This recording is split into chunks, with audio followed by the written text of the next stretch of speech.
Pai, nosso Deus de amor, te agradecemos, Pai, por esse momento gostoso de encontrarmos os irmãos aqui, mesmo que seja online, esse ambiente descontraído, onde podemos brincar, estar juntos, Pai, mas, sobretudo, desfrutar da sua presença, Senhor, sobretudo, estarmos atentos, Pai, à tua palavra e àquilo que o Senhor deseja nos revelar, Pai.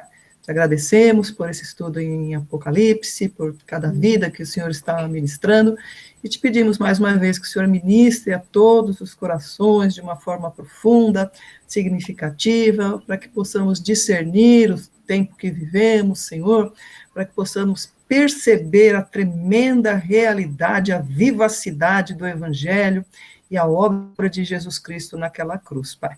Jesus Cristo é o Rei dos Reis, Ele está vivo e Ele reina, e nós seremos ministrados quanto a isso nesta noite, mais uma vez, que o Senhor nos dirija, abra o entendimento, Senhor, e que cada vida que está aí se aproximando, entrando, se preparando em seus lares, possa dirigir, Pai, a atenção exclusivamente à sua voz, a voz do bom pastor.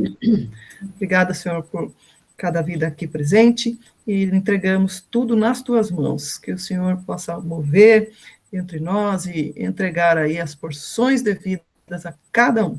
Em nome de Jesus, oramos, entregamos e agradecemos. Amém. Amém. Amém. Amém. E aí, esse povo está entrando, continuamos no 13. Bom, então eu vou iniciar aqui o capítulo 13. Aí, quem tiver com os microfones podem fechar agora, senão dá os ruídos das casas aqui, tá? Aí pode fechar a câmera, pode fechar. Aí depois, ao final, a gente abre as câmeras e os microfones para batermos um papo aqui, fazer os comentários e as dúvidas, ok? Então, vamos lá. Vamos para o capítulo 13 hoje, né? A gente vem aí na sequência do 12.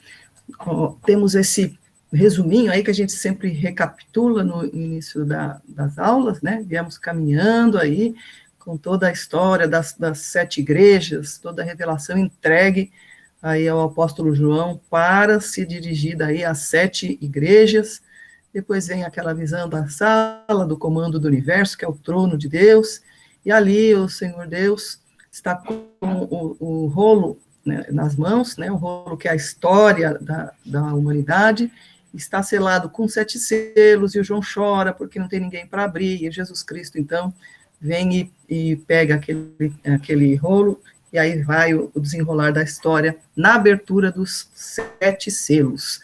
Ele vai abrindo selo a selo, depois o 7º selo, o conteúdo deste selo são as 7 trombetas, aí a gente vê que aí vai se aproximando o momento aí da grande tribulação, e aí entregue um livrinho nas mãos do apóstolo João, que ele comece aquele livrinho.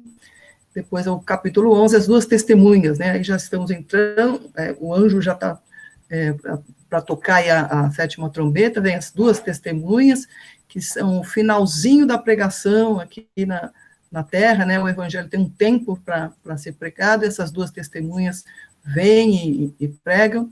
Depois a gente vai ver que o João tem uma visão, né, ele olha para o céu assim, ele vê uma mulher, que é representada aí a igreja, né, que dá a luz ao Messias, e do outro lado ele vê o dragão, né, e aí a gente vê que o dragão, ele vai perseguir, né, vamos terminar ali no finalzinho do capítulo 12, porque o final do 12 é a introdução para o 13. Então, no versículo 17, vai dizer: o dragão irou-se contra a mulher e saiu para guerrear. João está sendo revelado a João essa condição, né, uma janela aí que é aberta para o futuro, para que o João possa escrever, né, registrar isso para ficar aqui para a igreja, como consolo, como orientação e exortação para a igreja. O dragão irou-se contra a mulher e saiu para guerrear contra o restante da sua descendência, que eu não queria falar nada, mas somos nós, né? Eu e tu. Os que obedecem aos mandamentos de Deus e se mantêm fiéis ao testemunho de Jesus. E olha o 18, então, o dragão se pôs em pé na areia do mar. E aí encerra assim, né, a gente vê que tem uns verbos bastante fortes no versículo 17, ele irou-se, né, então Deus preserva aí os seus de sua própria ira, mas não preserva da ira do dragão. Então o dragão irou-se, e o dragão foi guerrear, né, contra a mulher e contra a sua descendência. E ele aí se põe em pé, então ele se levanta aí para fazer esse confronto, e ele vai aí chamar, então, os seus aliados, né? O dragão, a gente já sabe por definição que é a antiga serpente. Então, nós vemos lá no início, em Gênesis, a serpente, né, assediando ali a humanidade, o casal primeiro ali, e a gente vê no fim, em Apocalipse, a serpente cresceu, virou dragão, e continua com a mesma estratégia, né, se opondo, fazendo rebelião contra Deus. Isso vai se apresentar de uma forma muito forte no final dos tempos e vai ainda acentuar-se na grande tribulação. É os tempos que a gente está aí para viver. Então, o dragão aí se coloca de pé, e essa postura do dragão, né, o dragão se pôs de pé na areia do mar, é a sua postura de comando, a sua postura de convocação dos seus aliados, né? Então, agora ele não vai ali estar só, mas ele vai ter aí os aliados, aquele que ele arregimentou. Então, vamos ver que cena é essa aí. Próximo slide. Passa o slide aí para a gente fazer a leitura do verso 13. Isso. Então, aí, vai ser aí o início do capítulo 13, e a gente tem como tema aqui: o dragão concede poder ao seu agente. Então, agora ele convoca os seus aliados. Então, vai emergir uma besta do mar, né? O que é uma besta? Besta é um monstro, é uma fera, é um bicho terrível, né? Agressivo. E a gente vê que ele convoca então essa besta e ela vai subir do mar. Diz assim: vi uma besta que saía do mar, tinha 10 chifres e 7 cabeças, com 10 coroas, uma sobre cada chifre, e em cada cabeça um nome de blasfêmia. A besta que vi era semelhante a um leopardo, mas tinha pés como os de urso e boca como a de leão. O dragão deu à besta o seu poder, o seu trono e grande autoridade. Então, o que a gente vai visualizar aqui é a forma, né, a estratégia sempre a mesma de Satanás, né? E ele age aí por imitação, e aí nós vamos ver que ele vai chamar os seus aliados, ele vai descaradamente aí fazer uma afronta, vai fazer aí uma imitação da Trindade. A bendita Trindade vai ser aqui imitada pela Trindade satânica, que a gente já vai ver logo mais aí. Então, da onde ele emerge? Ele emerge do mar, né? O mar sinaliza aí o mal. A gente já viu nos capítulos anteriores a menção de uma besta, ou seja, de uma fera, de um ser bestial, né? Que ele emergiu do abismo, do fundo do abismo. Então, seriam 3 bestas no Apocalipse? Não, seriam 2 bestas. Nós vamos ver que uma emerge do mar e a outra vai emergir da terra. Essa que emerge do mar, ela tem a mesma significação da que emerge do abismo, porque a do abismo, vocês lembram, né, que tem um texto que diz que o abismo é embaixo do mar. Então, essa besta, ela emerge, né, é uma representante do mal, sempre o abismo na Bíblia vai indicar aí as profundezas, né, e essa caracterização de besta, esse ser, esse monstro aí, né, também vem mencionado como o Leviatã, né, o monstro do mar. Então, ele faz um paralelo aqui com a descrição do capítulo 12, né, verso 3. Veja lá anterior aí o capítulo 12, 3. Então apareceu no céu outro sinal, um enorme dragão vermelho com 7 cabeças e 10 chifres, tendo sobre as cabeças 7 coroas. Então, veja que tem um paralelo com essa descrição, né? Então, o dragão é o próprio Satanás, né? E a personificação de Satanás, que é descrito aqui em 12:3, como tendo aí 7 cabeças e 10 chifres, né? E aqui a gente vê que essa besta, ela tem 7 cabeças, né? E ela tem 10 chifres, né? Então, a besta, ela vai ter aí os seus chifres coroados, né? 7 chifres com 10 coroas, né? As coroas estão nos chifres. E sobre cada chifre, uma sobre cada chifre, e em cada cabeça um nome de blasfêmia. Então, Satanás, ele vem lá com 10 cabeças, e as coroas de Satanás, que é do dragão, estão sobre a cabeça.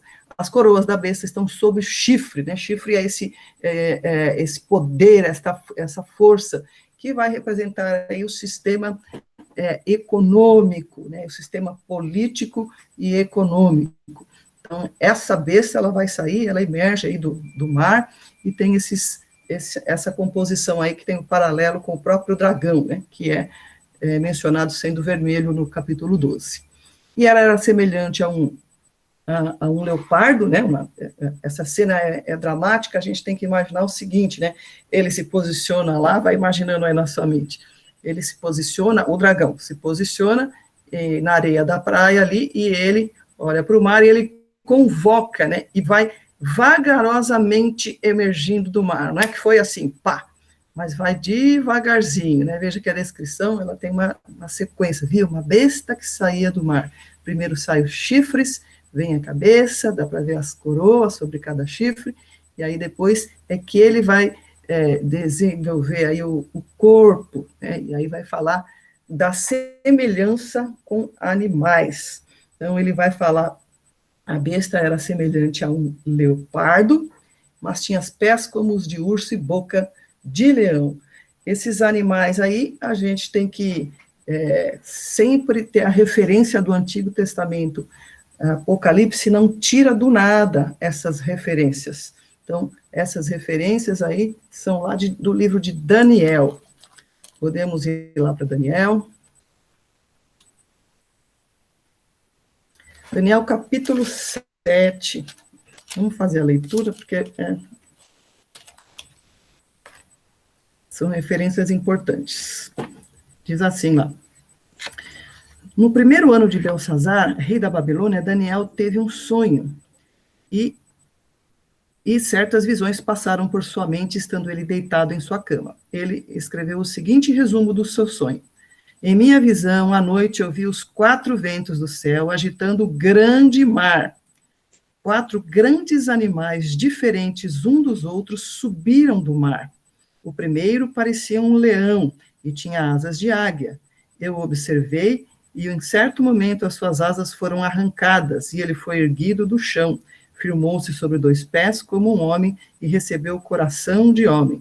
A seguir, vi um segundo animal, que tinha a aparência de um urso, e ele foi erguido por um dos seus lados, e na boca, entre os seus dentes, tinha 3 costelas. Foi-lhe dito, levante-se e coma quanta carne puder. Depois disso, vi um outro animal que se parecia um leopardo. Nas costas tinha 4 asas, como as de uma ave. Esse animal tinha 4 cabeças e recebeu autoridade para governar. Em minha visão, à noite, vi ainda um 4º animal aterrorizante, assustador e muito poderoso. Tinha grandes dentes de ferro, com os quais despedaçava e devorava suas vítimas e pisoteava tudo o que sobrava. Era diferente de todos os animais anteriores e tinha 10 chifres. Então, aqui, aqueles que estão anotando aí, já vão anotando aí para a gente fazer o paralelo do livro de Daniel com essa citação do Apocalipse que a gente está estudando. Então, aí vão ser revelados esses 3 animais, né?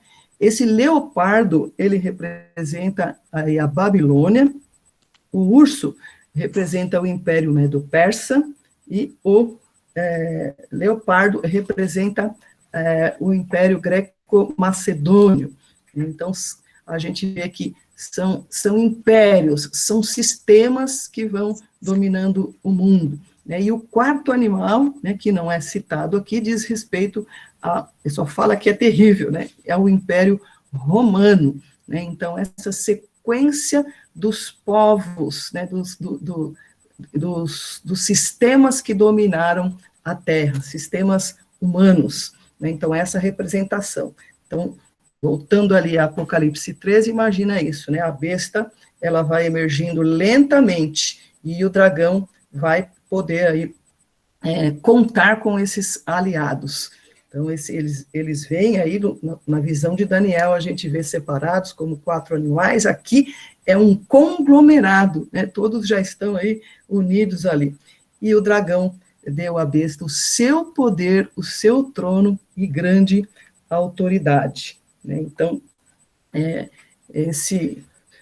quer que repita aí os impérios? Então, vamos lá.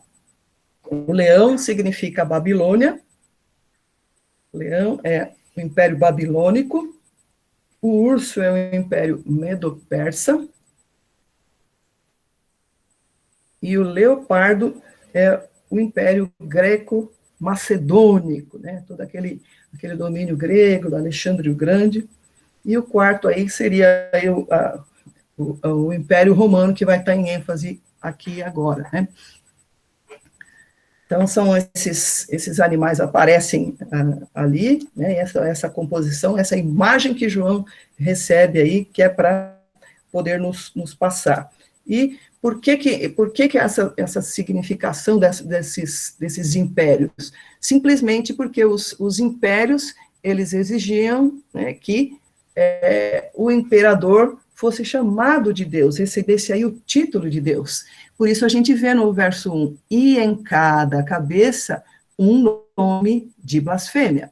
A gente sabe que somente o Senhor é Deus, né, e que Ele é soberano sobre todas as coisas.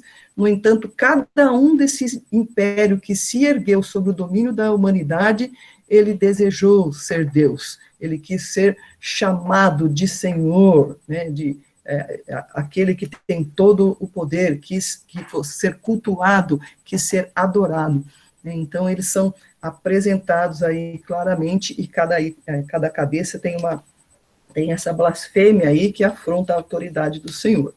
No entanto, é preciso lembrar, né, dos capítulos anteriores, aqui, mais que nunca, a soberania de Deus está operando, né? Deus está permitindo esta ação, ok? Isso é importantíssimo a gente ter em mente, pela soberania do Senhor, Ele permite que seja feita essa paródia, essa imitação barata aí de sua pessoa, né?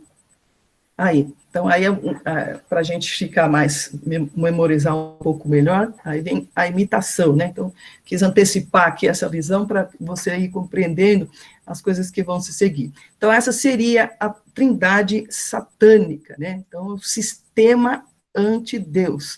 Então, o Satanás, ele vem para imitar. Então, ele seria aí, na figura do dragão, o próprio Satanás, né? Usurpando o poder de Deus Pai. O anticristo, que é esse sistema, né, esse sistema que emerge ali, né, o filho do dragão, né, que emerge aí como sendo o filho de Satanás, ele vai usurpar o poder de Cristo, o poder do Filho de Deus, né, e, fechando a trindade, o anti-espírito, né, o antideus, o anticristo e o anti-espírito, que é o falso profeta, que ele vai usurpar o poder do Espírito Santo. Então, fique claro aí na sua mente, o anticristo, ele vem como um sistema, né, que ele tem a referência, ele carrega toda a tradição daqueles impérios que já não estão mais no poder, mas ainda estão em ascensão, né, ainda vai ascender esse último aí, que é a última cabeça, e vai ser encabeçado aí por esse anticristo. Então, esse anticristo, ele emerge do mar, ele representa o sistema econômico, né, político-econômico, e o antiespírito, ele representa o sistema religioso. Então, ele vai ser aí, esses aliados aí do dragão vão lutar aí contra a igreja. E os seus seguidores, aqueles que adorarem a besta, né, aqueles que receberem aí a marca da besta, forem seus adoradores, vão ser chamados de a Grande Babilônia. Tá? Então, aí, seria uma imitação da igreja, né? São os seguidores de Satanás como a Grande Babilônia. Então, o bicho é falso, né? Só trabalha aí com engano, imitando aí todas as coisas do Senhor. Então, as sete cabeças aí desse dragão também significaria aí as outras, né, civilizações anteriores que dominaram, né, o Egito, a Síria, o Império Médio-Persa, o Babilônio, a Grécia e Roma, e agora, por fim, aí, esse novo império, que vai ser chamado também de Roma, né, generalizadamente, porque permanece, né, ainda permanece. Ainda existe, esse ainda está, é um império que está ainda existindo. Então, a gente vai ver aí no verso 3, né? Bom, vamos falar um pouquinho do anticristo, né? Quem é o anticristo, né? Que referência a gente tem desse anticristo? Então, ele é um sistema, né? Provavelmente aí vai ter a encarnação de seu líder, mas ele vem aí com os impérios aliados, né? Vem aí com um conglomerado de nações. E ele não é só uma referência futura que ainda vai ter, né? Porque a gente foca muito para que vem esse homem, esse que vai ser o grande chefe aí, né? Mas ele sempre houve, né? Então, lembra que a cena que a gente vê é Jesus pegando ali a história da mão de Deus Pai, e aí naquele momento ele já está vitorioso, né? E ele já derrotou, né? Todos esses sistemas, mas esses sistemas cronologicamente ainda vão vir. Mas ali, em 1 João, né, o próprio apóstolo João, vamos ler 1 João. 1 João 2:22. João, que é o autor do Apocalipse, diz assim, né, em 1 João 2:22. Quem é o mentiroso, senão aquele que nega que Jesus é o Cristo? Este é o anticristo, aquele que nega o Pai e o Filho. Então, veja aí que interessante. Aqui, no tempo em que João já escreve essa epístola, né, ele já vai falar que esse sistema já está em ação. Então, Apocalipse é para todas as épocas, né? A gente vai vendo isso passo a passo. E aí, no capítulo 4 também a gente vê, né? Vamos ler o capítulo 4 aí de 1 João. Amados, não creiam em qualquer espírito, mas examinem os espíritos para ver se eles procedem de Deus, porque muitos falsos profetas têm saído pelo mundo. Então, falamos lá do anticristo, né? João já falava, e João já falava de falso profeta, ou seja, falsidade no sistema religioso. E aí, ainda continuando no capítulo 4, verso 2, vocês podem reconhecer o Espírito de Deus deste modo: todo espírito que confessa Jesus Cristo veio em carne e procede de Deus, mas todo espírito que não confessa Jesus não procede de Deus.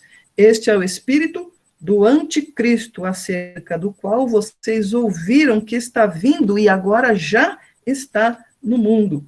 Filhinhos, vocês são de Deus e os venceram, porque aquele que está em vocês é maior do que aquele que está no mundo. E o verso 5, eles vêm do mundo. Por isso, o que falam procede do mundo, e o mundo os ouve. Nós viemos de Deus, e todo aquele que conhece a Deus nos ouve, mas quem não vem de Deus não nos ouve. Desta forma, reconhecer o espírito da verdade e o espírito do erro. Então, aqui, João já está falando. Então, esse sistema, né, anti-Deus, anticristo e anti-espírito, anti-trindade, ele já estava aí, né, acontecendo desde os tempos aí do apóstolo João. Segundo João 7, aqui também, vai dizer: de fato, muitos enganadores têm saído pelo mundo, os quais não confessam que Jesus Cristo veio em corpo. Tal é o enganador e o anticristo. Então, é o João, apropriadamente, né, usa esse termo de anticristo, e o apóstolo Paulo também usa, né? Vamos ter que ler aqui mais um texto de segunda Tessalonicenses, capítulo 2, versos de 1 até 5, né?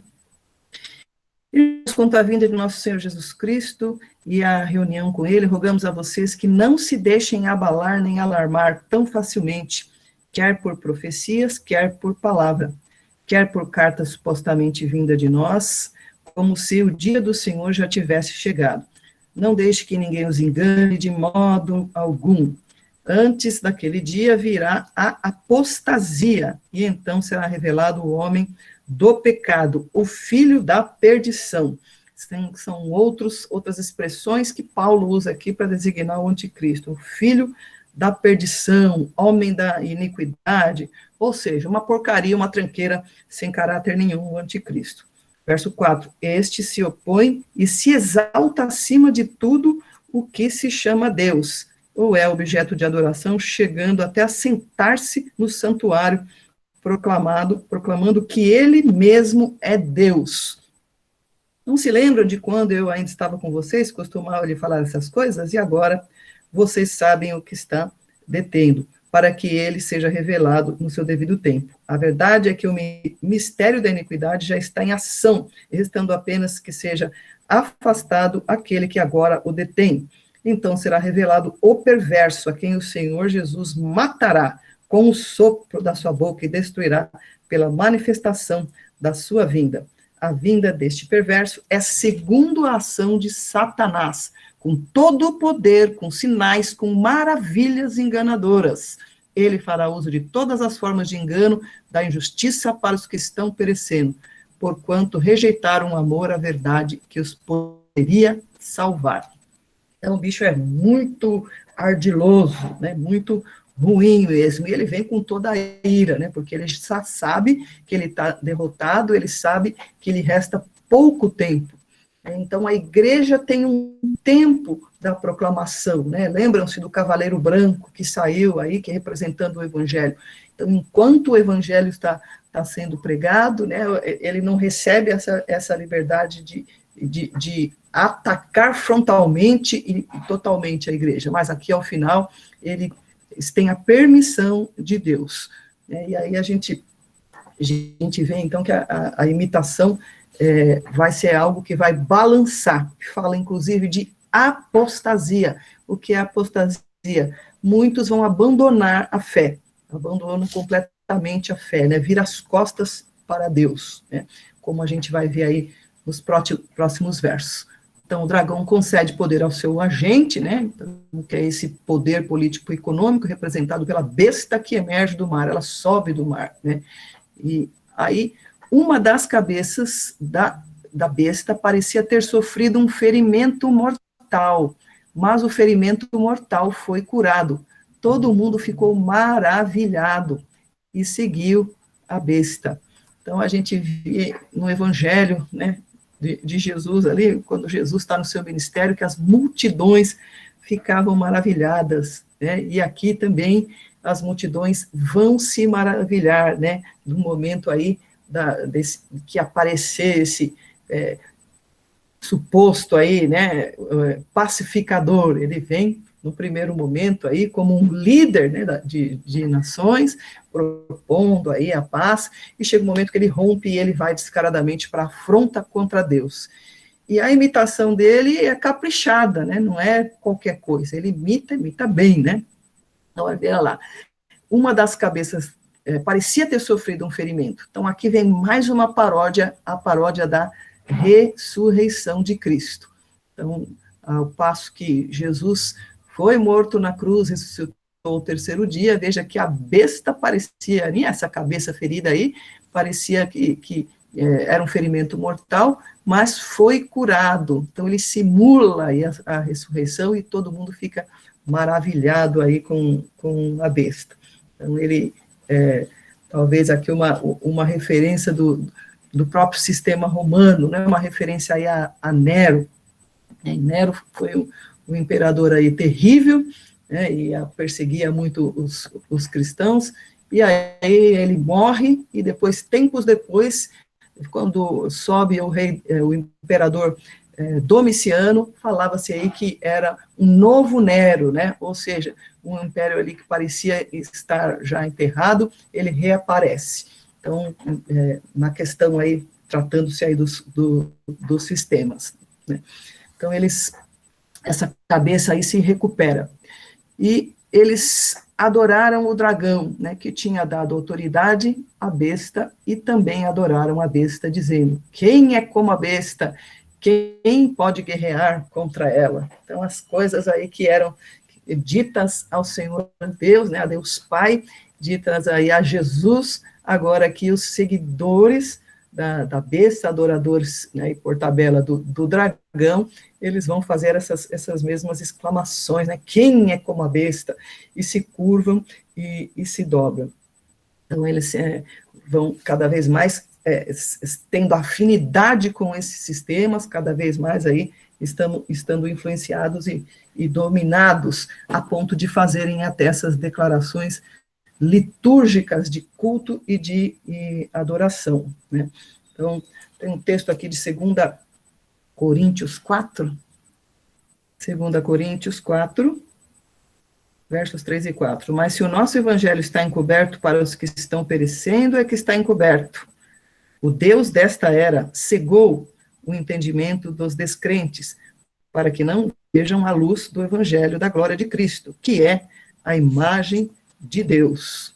Então, a gente já vai vendo, né, já vai tendo esta impregnação, né, na mente das pessoas, essa influência maligna, satânica, sempre existiu, né, por isso que Jesus declara, né, que ele está, que o Satanás é o príncipe, né, deste mundo. Então, ele está, esse sistema já está em atuação. Por quê? No capítulo 2 a gente viu isso, né? Quando Jesus vence, Satanás, ele é jogado para a terra, né? E aí ele vai perseguir a igreja. Então, o tempo todo, né, a igreja é perseguida, a igreja não persegue, a igreja é perseguida. E aí, Deus está permitindo todas essas coisas, né? Está permitindo, inclusive, as blasfêmias, né, contra si mesmo. Aí, mais uma vez aí, o título atestando a soberania de Deus, né? Deus permite a blasfêmia e a difamação. A besta foi dada uma boca para falar palavras arrogantes e blasfemas. E lhe foi dada autoridade para agir durante 42 meses, né? Esses 42 meses, vocês lembram, né? Ele aparece em várias expressões, 42 meses, 1.260 dias, ou aquele um tempo, 2 tempos e meio tempo, né? Ele usa de várias expressões que intercambia aí, né? Mas são aqueles 3 anos e meio. Na verdade, o tempo de pregação da igreja é muito extenso, né? Estamos aí pregando há 2.000 anos, né? E o tempo dessa atuação da besta, da atuação da ira do dragão aí, ela vai ser encurtada. O próprio Jesus fala, né? Se não fosse abreviado esse tempo, né? A gente não sobraria nada, né? Então, esse tempo também vai ser abreviado. Mas aqui, ele diz, a besta foi dada a boca para falar, então vai falar, vai ter muita afronta contra os princípios cristãos, contra Deus, né, contra a igreja e contra tudo que são a nossa moral e a nossa ética. 6. Ela abriu a boca para blasfemar contra Deus e amaldiçoar o seu nome e o seu tabernáculo, e os que habitam no céu. Então, vai tudo. Todo mundo que professa Deus, né, vai cair, vai ser assim, um momento de grande pressão, né, de blasfêmia, coisas terríveis aí anunciadas contra Deus, né, a boca, se vocês se lembram, né, a boca da besta era referida como boca de leão, né, aquele leão que ruge ao redor, né, como que é ali, pegar. Então, agora ele não está mais rugindo ao redor, mas ele está abertamente atacando para fazer as piores matanças, inclusive, né? Ele recebe aí até autorização para isso. A besta tem essa autopretensão aí de se nomear Deus, né? E ele vai vir com essa ilusão, a pregação da besta aí é essa ilusão de melhorar o mundo, né? Vamos formar um mundo de paz, vamos acabar com a fome aqui, vamos para a paz de Israel. Então, isso tudo vai se desenhando aí, o cenário está praticamente diante dos nossos olhos, né? Então, abriu a boca aí para blasfemar contra Deus, amaldiçoar seu nome, o tabernáculos que habitam no céu, né? Todo contra o céu, contra Deus, contra a igreja, contra o nome de Deus, e tudo vai no pacote aí da ira do dragão. Controle divino sobre as atividades da besta. Seguindo, Deus permite que a besta vença, né? Então não permite apenas que blasfeme, né? Que fale mal, que ofenda, e ele permite ainda que vença os santos e que receba adoração. Foi-lhe dado poder para guerrear contra os santos e vencê-los. Foi-lhe dada autoridade sobre toda tribo, povo, língua e nação. Ou seja, Deus destinou esse tempo, Deus, ele tem essa estratégia, né? Ele permite, né, que os pecados, né, eles vão se acumulando e chega uma hora ele desce com um juízo. Assim foi nos tempos de Noé, assim foi também com Sodoma e Gomorra. E a hora que ele vem e desce o juízo. Então foi-lhe dada autoridade sobre toda as terras, né? Esse símbolo aí de 4 termos, né, tribo, povo, língua e nação, sempre referindo à completude da humanidade, né, e algumas nações surgirão aí para adorar a besta, e a igreja, a verdadeira igreja, prevalece. Todos os habitantes da terra adorarão a besta, a saber, todos aqueles que não tiveram seus nomes escritos no livro da vida do Cordeiro, que foi morto desde a criação do mundo.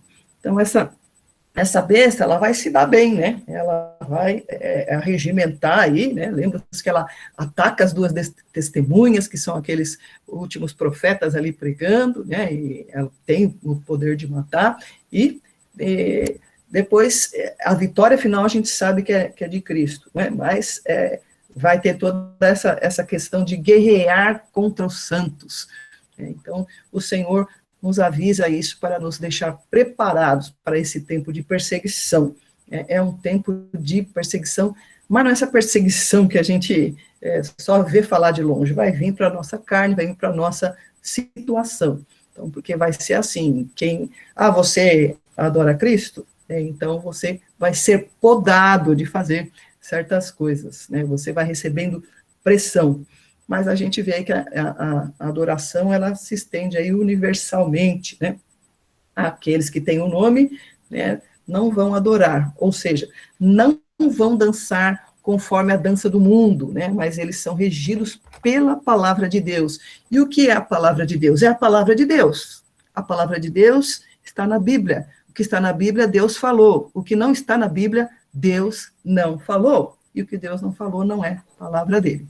Ok? Então, está muito claro ali, né? No final ele fala que todas as palavras dessa profecia, ninguém tire, ninguém acrescente. Precisamos ter isso em mente, pregar a palavra. Poder contra Satanás é a palavra, é a pregação, é a legítima pregação daquilo que o Senhor nos ensina. Então, aqueles que têm o seu nome escrito no livro da vida, somente esses vão poder aí resistir, porque vai ser facilmente arrastada multidões aí para a questão dessa besta. Não sabemos aí como vai ser essas estratégias, mas os crentes têm que ficar atentos, né, vão ser aí, passar por esse momento de provação. Os ímpios não precisam ser provados, né, porque já estão entregues para a besta aí, né, mas os que são do Senhor vão passar por esse momento de provação, e que vai ser, assim, algo de muita consciência, né, a pessoa vai ter consciência de que está negando o nome de Jesus, né, vai tomar suas decisões morais, né, intencionalmente, né, vai ser, assim, algo que Isso eu já estou falando mais adiante aí, da marca, né? O pessoal é muito preocupado com a marca da besta, né? Não, precisa tomar cuidado, não receber a marca da besta, mas vai ser algo intencional, né? Que se perceba, aqueles que rejeitam conscientemente, né? Porque quem teve o seu nome ali escrito no livro da vida, sabe muito bem da palavra, então é preciso saber a palavra.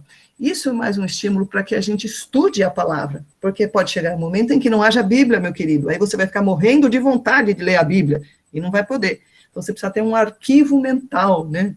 Tem aquele filme que o livro de Eli, né, que ele tinha toda a Bíblia decorada na mente. Pode ser que chegue esse momento, e você vai viver das porções que você lembra. Então, por favor, estude aí a palavra de Deus, para que você não se entregue, não se adore, aí não adore o sistema anti-Deus, mas permaneça, porque o seu nome já está ali escrito no livro da vida. E agora, uma parte importantíssima aí, pois até em letras maiúsculas, implicação da imagem para os crentes, né, de adorar a imagem da besta, né, porque ele vai exigir adoração, né. Aí tem esses 2 versículos destinados aí, né, à igreja. Então, isso é muito claro, muito nítido, muito transparente. Aquele que tem ouvidos, ouçam. Essa é uma mensagem profética, né, um enunciado profético que é repetido aqui várias vezes. Se alguém há de ir para o cativeiro, vá para o cativeiro. Se alguém há de ser morto a espada haverá de ser morto. Aqui estão a perseverança e a fidelidade dos santos. Amém. Queria ouvir vocês falando amém. É isso aqui que o Senhor reserva para nós, esse aviso para os tempos de perseguição. A igreja está, sim, destinada ao martírio, e o Senhor está permitindo isso, e a vitória final está garantida. O martírio, essa aí é uma citação do livro do comentarista que eu estou acompanhando. O martírio é uma imagem frequente em Apocalipse, e aqui encontramos as instruções divinas sobre a resposta cristã apropriada a seus perseguidores. Pacifismo. A resistência é fútil. O crente pode somente esperar a ação de Deus, embora os crentes censurem ativamente a ação deste império ímpio em seu testemunho, e certamente se recusem a seguir ordens da besta, eles aceitam passivamente o seu destino de sofrimento, porque essa é a instrução divina. O próprio Jesus, né, disse para Pedro, né, guarda a sua espada, não adianta você cortar a orelha do soldado. Então, nós precisamos estar no papel que o Senhor nos instrui. Essa é a revelação do Senhor para nós. E tudo isso, ele adianta, ele antecipa para que estejamos preparados, para que tenhamos uma fé forte. Então, isso é a implicação, porque pode ser que você seja aí obrigado, né, pode chegar tempo que não tem mais templos, que a gente não tenha mais onde se reunir, tenha que se reunir clandestinamente. Se você entrar ali, pode ser dissipado por uma batida ali, ou fuzilado, né? Isso aí você fica em dúvida, vai entrar ou não vai entrar? Então, se alguém tem que ir para o cativeiro, vá para o cativeiro. Então, essa é a força que o Senhor designa aí, né, aos que são seus, né, que enfrentem aí o que tiver que enfrentar. E esta é uma implicação, então, aí para que a gente possa refletir, né, a resistência é fútil, nosso testemunho tem que ser incisivo, temos que pregar a palavra, pregar um evangelho consistente, doutrinário, daquilo que o Senhor deseja que a gente evangelize, a nossa rejeição aos princípios contrários deve ser incisiva, mas nós não pegamos em armas, nós não saímos aí, nós não vamos brigar com Satanás, não é essa aí a proposta do Senhor, porque Satanás já está derrotado. Então, isso aí é algo para nos encorajar. Então, aí, mais uma vez, né, a ilustração para a gente entender e ver o quanto vai ser grande a dificuldade para a igreja nesses tempos, né, o dragão aí como o chefão de tudo, auxiliando aí, mandando as ordens de autoridade para os seus aliados aí, o anticristo, que vem como esse sistema econômico que vai vir aí devastador, e o falso profeta, né, que vai, inclusive, exigir aí a adoração, né, da besta. Então, as pessoas vão ter que adorar certa imagem, não sabemos o que, né, se é uma estátua, como a gente vê no livro de Daniel, se são fotografias, imagens, se é uma própria insígnia, né, como a gente via aí, toda a reverência que havia pela insígnia nazista, não sabemos, mas a gente tem que manter ali a fé a todo custo, né, e perseverar até receber aí a coroa da vida. Então, toda essa representação aí para a gente compreender, e a igreja tem que estar pronta para levar pancada, né, levar bastante pancada aí. Então, é resignação e santidade, né, santidade. Então, precisa estar muito desenvolvido aí na palavra, que possamos absorver a palavra e resistir a tudo isso aí com essa ordem de sofrimento, essa ordem de martírio que Deus dá, né. Então, aí vemos que agora vai emergir a besta da terra, né? Aquela era a besta do mar, que é o anticristo, o sistema político, e agora aqui é o sistema religioso, falso profeta. Quantas e quantas vezes o evangelho não fala, né, para a gente tomar cuidado com os falsos profetas, com as pregações distorcidas, com os ensinos que não provêm realmente da palavra de Deus. Então, aqui vem a descrição aí dessa obra e do falso profeta. Então, vi outra besta que saía da terra, com 2 chifres, como cordeiro, mas que falava como dragão, né, que é impressionante, né, porque vai se materializar aí, né, mais uma paródia aí declarada, a ação do Espírito Santo na sua igreja, agora vem essa ação do falso profeta. Então, sempre houveram falsos profetas infiltrados, né, aqui mesmo, no início de Apocalipse, né, falando às 7 igrejas, a gente vê que Jesus fala e diz claramente, né? Então, sempre haverá essa influência satânica e maligna em meio à igreja. Então, essa outra besta, ela sai da terra e ela é semelhante a quê?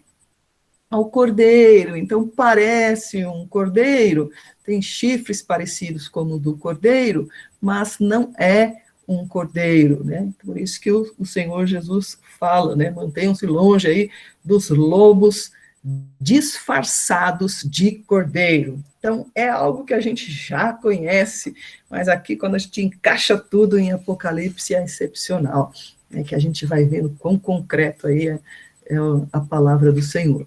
Então, vem essa besta, que é o falso profeta, vai vir aí também com palavras enganosas, parece um cordeiro, mas é um lobo.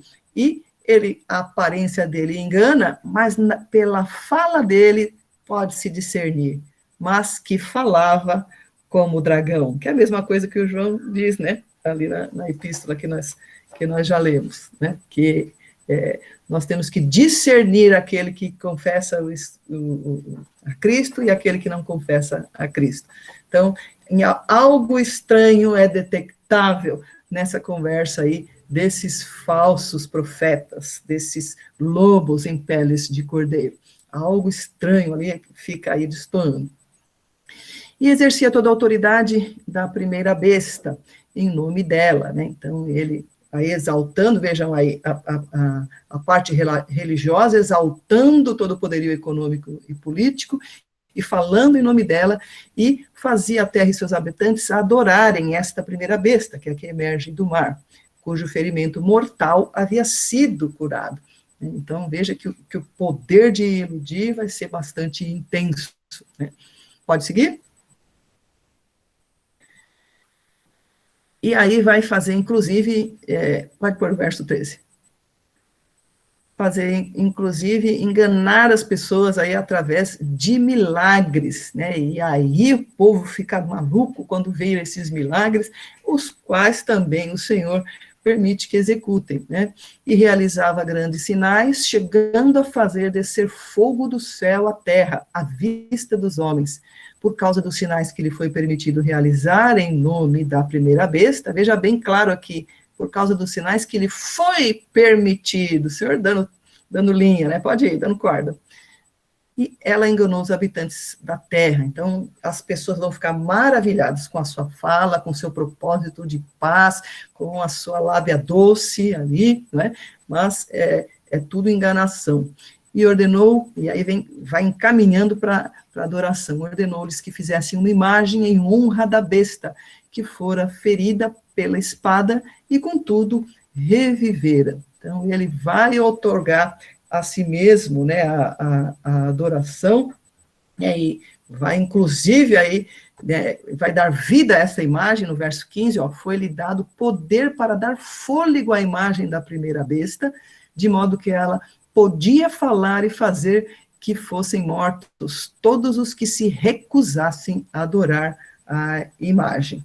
Então, veja que vão ser usados aí vários recursos, né? Isso aí, no mundo pagão era muito corriqueiro isso, né? Lá em Êxodo a gente vê, né, o uso diante de Moisés ali, o uso de magia, misticismo, técnicas de ilusionismo, e aqui no verso 5, até um ventríloco, né, aí dando fôlego, aí fazendo essa imagem falar. Então o negócio vai ser muito real, né, então, e vai aí levar e arrastar as pessoas aí a adorarem a besta. Vamos seguindo, já estamos caminhando aí para o final. E aí, a marca da besta e o número do seu nome. 16 também obrigou todos, pequenos e grandes, ricos e pobres, livres e escravos, a receberem certa marca na mão direita ou na testa. E aí vem milhares e milhares de especulações, né? A marca da besta. Mas antes de falar da marca da besta, vamos voltar aqui no verso, no capítulo 7, Apocalipse 7, por aqui. Apocalipse 7, verso 3. Apocalipse 7, 3, diz assim: não danifiquem nem a terra, nem o mar, nem as árvores, até que selemos as testas dos servos do nosso Deus.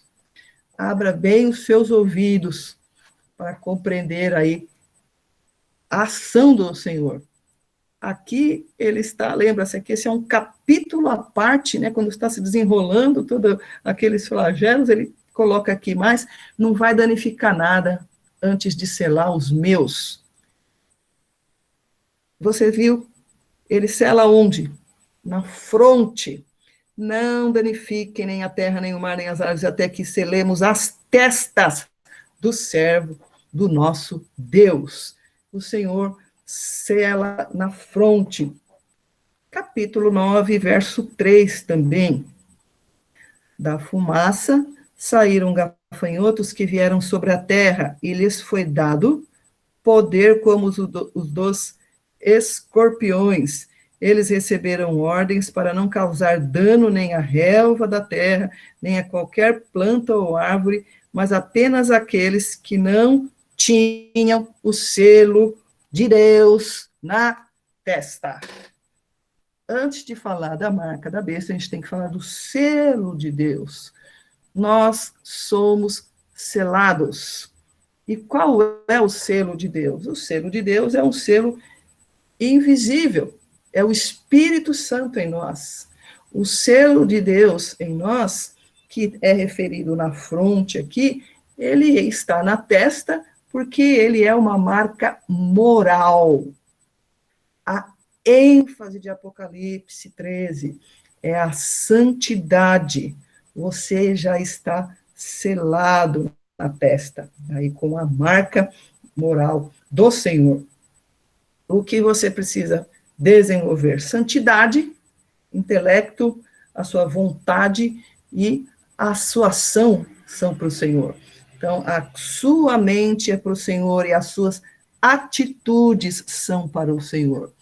Aqueles que não desenvolvem esta marca moral, né, que não estão ali, que acabam aí, se misturando, né, querem fazer um meio termo, né, em cima do muro que a gente diz.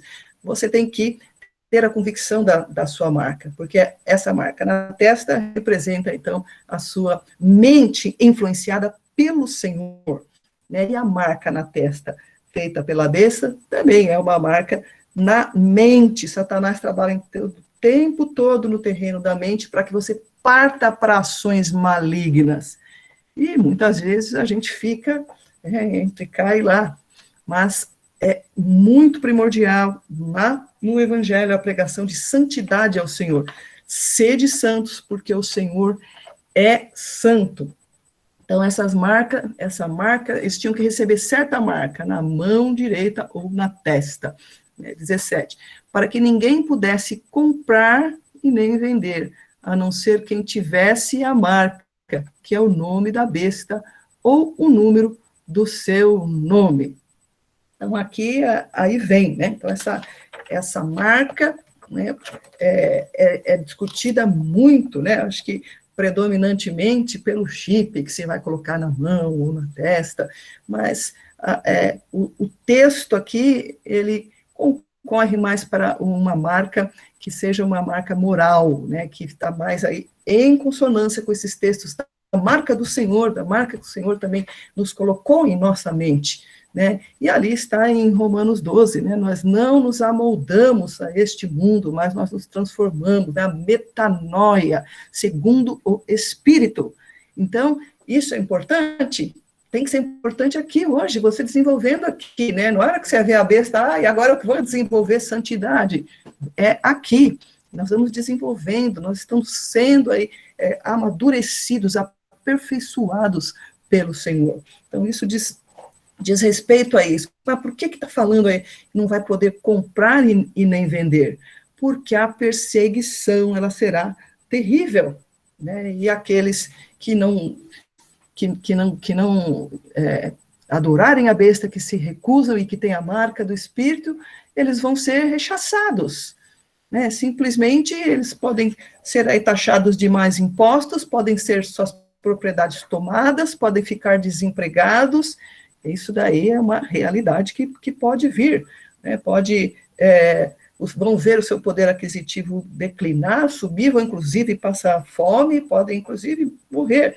Então, a pressão social, a pressão econômica, a pressão política vai ser muito intensa nesse final, quando houver aí toda essa manifestação da ira do dragão. Por isso diz, para que ninguém pudesse comprar ou vender, né, já que não consegue ganhar ali os santos, porque são selados e não conseguem influenciar, ele tenta influenciar pelo cerco externo, né, mas nós devemos ser regidos pelo que está internamente em nós, aqueles que está em nós é maior do que aquele que nos cerca. A não ser quem tivesse a marca da besta, né, aquele que pode comprar, que é o nome da besta ou o número do seu nome, né, aí diz respeito aí ao tipo de marca, e o verso 18 vai dizer, aqui a sabedoria, aquele que tem entendimento, calcule o número da besta, pois é número de homem, seu número é 666. Nós sabemos aí que a marca, então, do Senhor é uma marca invisível, né, e que a marca da besta pode ser aí esta marca visível, sei lá o que ele vai fazer aí, né, mas que representa também um aprisionamento de suas consciências, né? As consciências vão sendo paulatinamente aprisionadas, né? Então, isso já cursa muito mais ali no ramo das filosofias, das ideologias, em que vão influenciando, e aí eles estão aí completamente adorando a besta. Então, diz respeito aí que essa é uma marca que é um número de homem, né? Porque é toda a intenção do domínio humano, né? Então, toda a intenção de Satanás sempre foi de que o homem achasse que ele pode ter poder, né? Como nós vimos lá em Babel, né? Que quiseram construir aquela torre para ter orgulho, né? Nimrod construir uma cidade para si. Não mudou nada, né? Continuam querendo construir aí uma cidade para si. Então, é algo que a gente deve ler bastante, né, esse texto para poder compreender, e pode ser que seja uma marca física, né, mas o que ele realmente quer intentar é o aprisionamento aí das consciências. E você fica tranquilo, né, porque você acha que, por exemplo, você é um servo do Senhor, e você acha que se a besta te enganar ali, botar uma marca na sua mão, você vai perder a salvação? Você tem a marca do Senhor, né? Então não é isso, né? O Senhor, ele nos garante, ele já nos marcou antes, então nós devemos descansar com essa marca que nós recebemos, né? E agora a mesma coisa, dizer o contrário, né? Então o cara, ele não é submisso a Deus e acha que se ele não colocar a marca, ele está salvo. Não é isso, trata-se do evangelho. Trata-se de ter Jesus Cristo, de ser revestido pelo sangue de Jesus Cristo, de ter o nome escrito no livro da vida. Nós temos que ir ganhando essas convicções através do desenvolvimento da santidade, porque o que vem aí é a perseguição, ou seja, é uma reedição da perseguição do Império Romano, né? Podemos esperar. E devemos ter aí a nossa santidade, né, marcada em nossas consciências e por nossas atitudes, por nossas mãos, né? Então vai ser uma repetição, uma reedição aí do governo romano e perseguindo.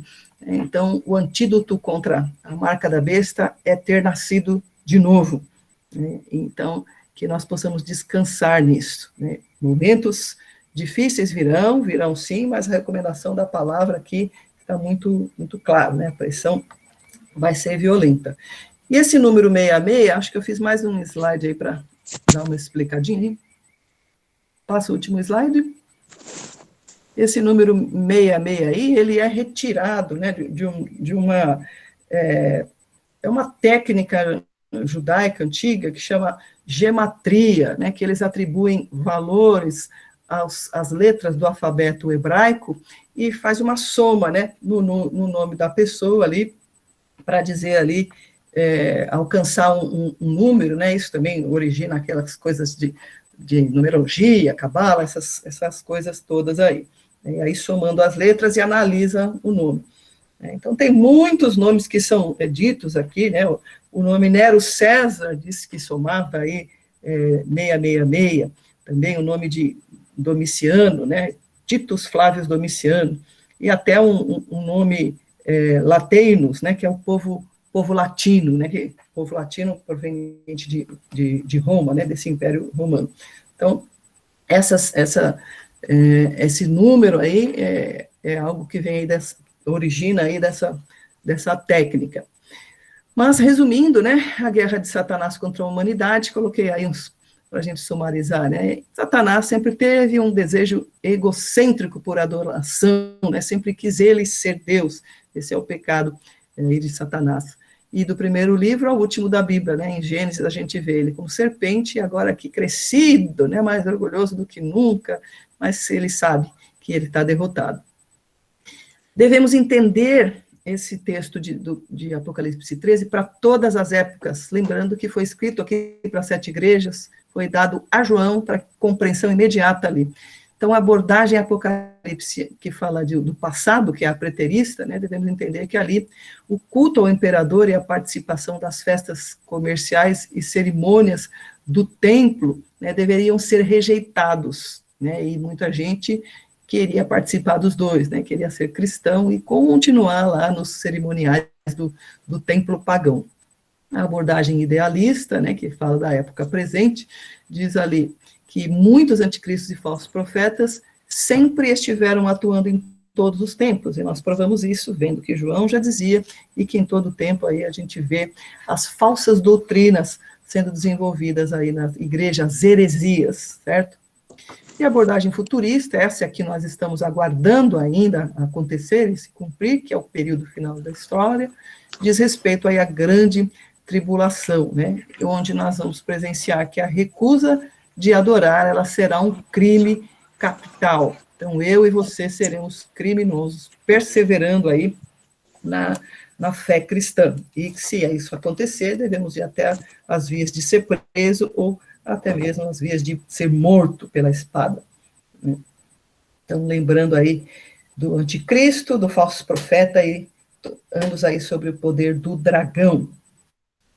Agora, eu achei mencionar aqui um comentário do professor Sayão, quem é o anticristo, né? Que fica toda essa especulação, já está aqui, vai surgir, como é que é, né? E ele falou assim que ele leu muitas coisas de escatologias, de várias origens, né? E ele chegou à conclusão. Então, os americanos, os Estados Unidos, dizem que o anticristo surge da Europa.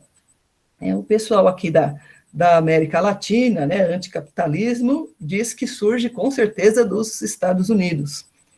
Aqui, a maioria no Brasil, né, como tem essa coisa com a rixa com o catolicismo, dizem que é o Papa, né, que é o sistema religioso romano. Na Europa, eles dizem que é o mundo muçulmano. E na China e na Ásia, eles dizem que é o Ocidente. Ou seja, continua tudo igual, né? O inferno sempre são os outros.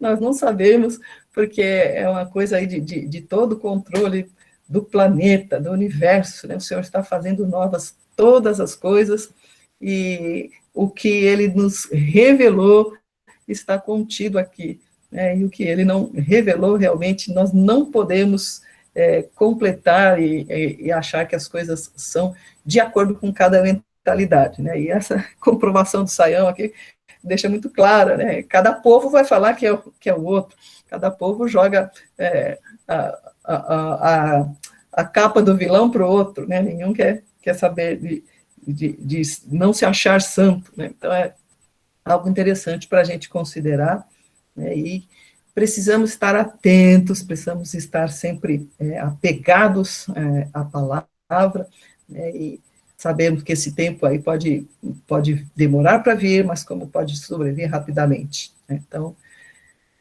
é isso, acho que deu, né? Encerramos, podemos abrir aí as câmeras para bater um papinho.